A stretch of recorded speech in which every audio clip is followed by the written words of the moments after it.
so we're now going to go into flow control, so I'll hand it off to the next person. Okay, in this part of the discussion, we're going to be going over flow control, and the basic definition of flow control is the process of regulating the rate at which data is transmitted between two nodes, being the sender and the receiver.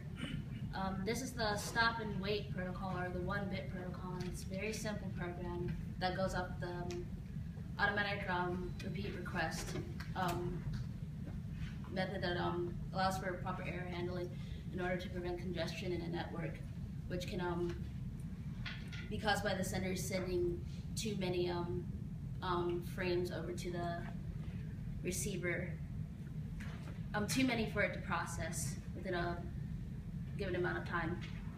And in the process of the stop and wait protocol, basically one frame is given to the receiver at a time, and once the receiver receives that frame, it has to send an acknowledgement back to the sender, and then it sends another frame. So, this is pretty much in a system, in a networking system that has no errors. There's you have to pretty much, I apologize. You have to make sure you can handle errors properly in your system. And there are several reasons that errors can occur. You can have noise on a channel, or you can have a propagation delay, which can cause timeouts. And a timeout is basically if a sender is sending a frame to the receiving node, it doesn't receive that frame within a certain amount of time, or the sender doesn't receive the acknowledgement within a certain amount of time. And so in a noisy channel, if a sending node sends a frame to the receiver and that frame is lost, in translation, a timeout occurs and the sending node resends the same node.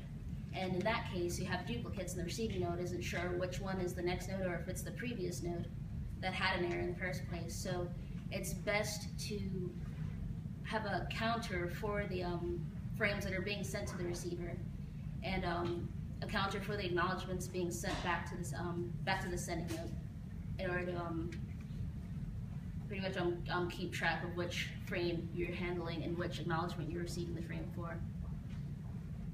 And this is basically what I was talking about, timeout. Time is a very critical component, because a timeout can occur if either the frame is lost or the an acknowledgement isn't given to the receiver within a designated period of time. And there are 3 scenarios in which that can occur inside of the stop and wait protocol. That's a frame timeout. The frame can reach the receiver, but an acknowledgement isn't sent back, or the acknowledgement can time out on its way to the sender. Okay, here are my questions. What are the 2 purposes of flow control?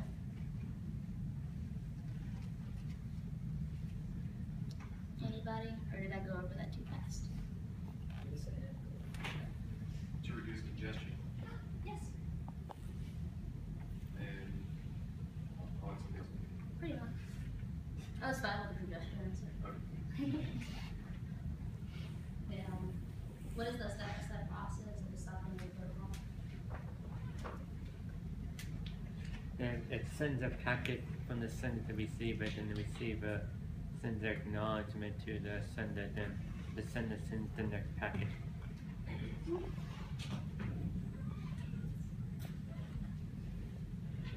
Since he doesn't like donuts, who wants the free donut? Nobody? All right, there you go.